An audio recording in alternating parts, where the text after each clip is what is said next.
X-Men 97 episode 5 just released, and man, what a crazy ass episode that was. Let's review it. But before I review that, episode 3 I didn't get a chance to review, as well as 4. So episode 3, the one with the Goblin Queen, aka the clone of Jean Grey, dope episode. Love seeing that clone story being told, as well as Mr. Sinister dealing with it and destroying the mansion and all that stuff. That dope ass hell scene they had in there, plus the battle between Jean Grey and the Goblin Queen. That was really dope. Sinister and all that stuff, and then Cyclops going crazy. Oh, that was wild and interesting. Episode 4, Jubilee and Sunspot going into the little Sega style video game with the old X-Men video game style animation going on. Oh, that was fun. The old school, not old school, but the old Jubilee that they had in there was really dope with the new powers and stuff. Really enjoyed that.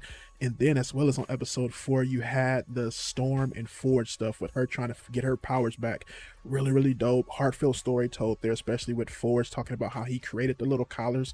Man, wild ass story. But episode 5, man, this was a wild ass episode, especially starting off with the whole thing of the little 90s style TV documentary on all the mutants, especially the X-Men. Cyclops in that interview going wild, talking about how much he hates the humans and stuff like that. That was a wild ass part. You had Jean Grey trying to still figure out her memories and kissing on Logan and stuff, and her just kind of going crazy with that. That was really interesting. Then you had Magneto and Rogue and Gambit going to Genosha and him being brought there by the Hellfire Club and them starting a council there with him, them wanting him to be king of Genosha.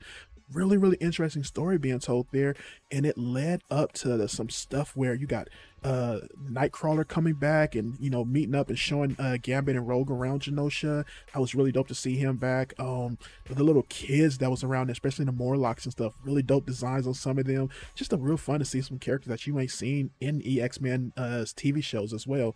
But also, dude, the storyline with Rogue and Magneto and their backstory was really, really wild, and just the savage land stuff that they showed with that, the story with Gambit and Rogue and them really just kind of breaking up, and her getting with Magneto officially in this episode and accepting to become his queen, and how this episode ended, man.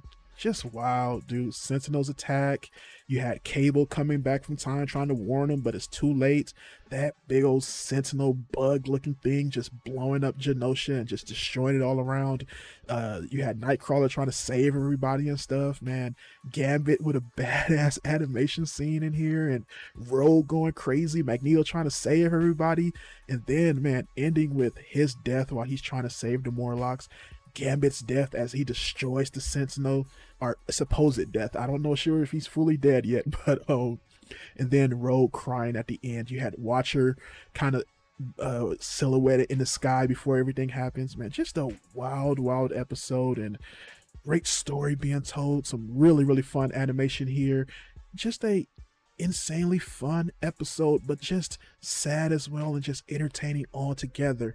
For me, man, this episode is a 5 out of 5. This is the best that I've seen of X-Men, the animated stuff, and just X-Men 97 just killing it some more, and oh man, doing so damn well with the show. That's my review. I'm out.